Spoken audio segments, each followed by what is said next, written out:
Sa darating pong linggo ay ipagdiriwang na natin ang dakilang kapistahan ng pag-akyat sa langit ng ating mahal na Poong Jesus Nazareno.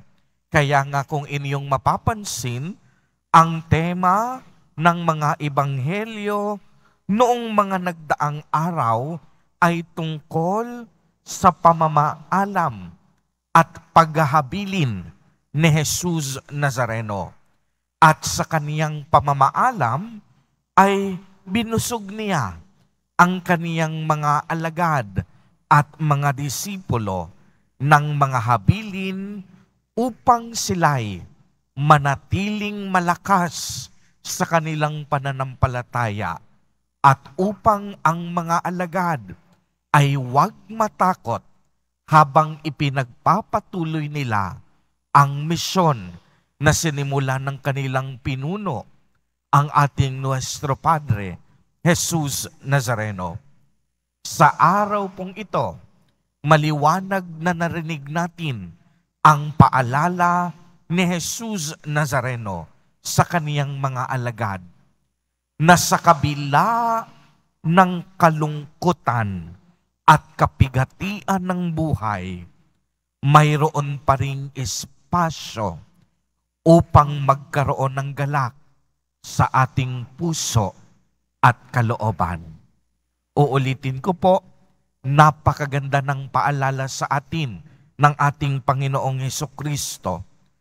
Ibig niyang sabihin dito na anumang pagsubok o problema na iyong kinakaharap sa kasalukuyan, panandalian lamang yan at darating din ang panahon na ang mga problemang iyan ay papalitan ng kaginhawahan sa buhay. Minsan po, may isang nanay habang pinapagalitan ang kanyang anak. Ito yung sinabi nung nanay, "Ay aba naman anak, magising ka na sa katotohanan. Kumilos ka, huwag kang tutulog-tulog at harapin mo ang problema mo. Huwag kang puro iyak dahil patay lang ang walang problema." Mga kapatid kay Kristo at mga kadiboto, sa araw na ito, maganda rin sanang itanong natin sa ating mga sarili, paano po ba natin hinaharap ang mga pagsubok at hamon sa ating buhay? Itinuturing ba natin ito bilang mga pabigat sa ating araw-araw na dalahin? Sumusuko ba tayo agad o pinanghihinaan ng loob kung tayo'y nasa kalagitnaan na ng mga pagsubok na ito? Sa totoo lamang po, lagi ko na ring binabahagi, sa normal na pag-iisip, wala sa ating may gustong problema. Wala sa ating gustong sinusubok ang katatagan natin. Wala sa ating gustong nahihirapan sa buhay. Wala sa ating gustong malungkot. Pero ang paalala ng ating mahal na Poong Jesus Nazareno, wag na wag tayong matatakot sa mga pagsubok na ito. Dahil ang bawat paghihirap natin ay may katumbas na kaginhawahan sa ating Panginoon. Ang bawat nating pagdurusa sa araw-araw may katumbas na paglaya o kalayaan. Ang bawat kapighatian na ating nararamdaman may katumbas na malaking pananampalataya. Ngunit paano ito mangyayari? Yan po ang magandang katanungan.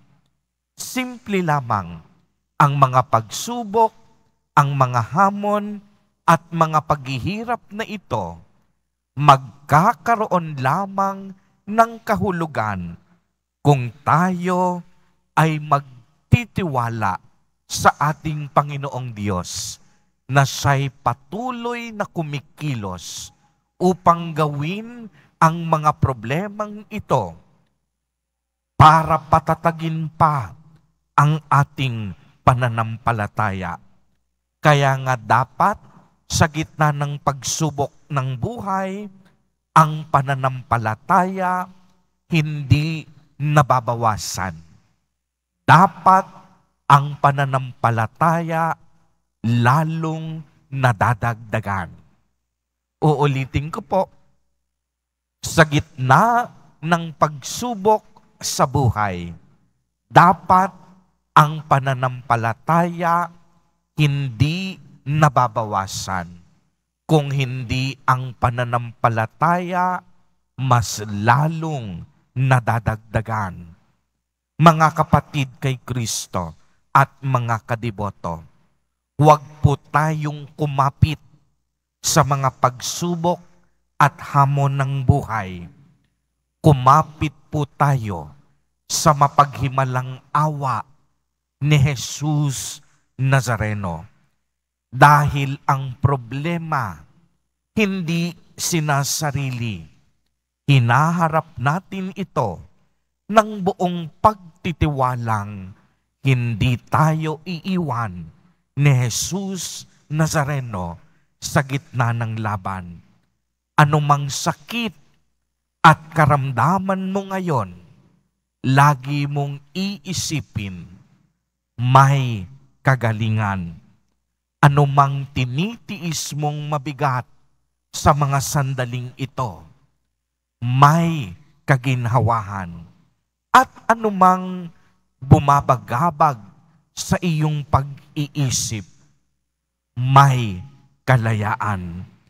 Dahil sa Jesus Nazareno, ang tanging hangad nga sa atin ay ang ating kabutihan at kaligtasan. Amen. Purihin at dakilain natin ang ating Panginoon, ang mahal na poong Jesus Nazareno.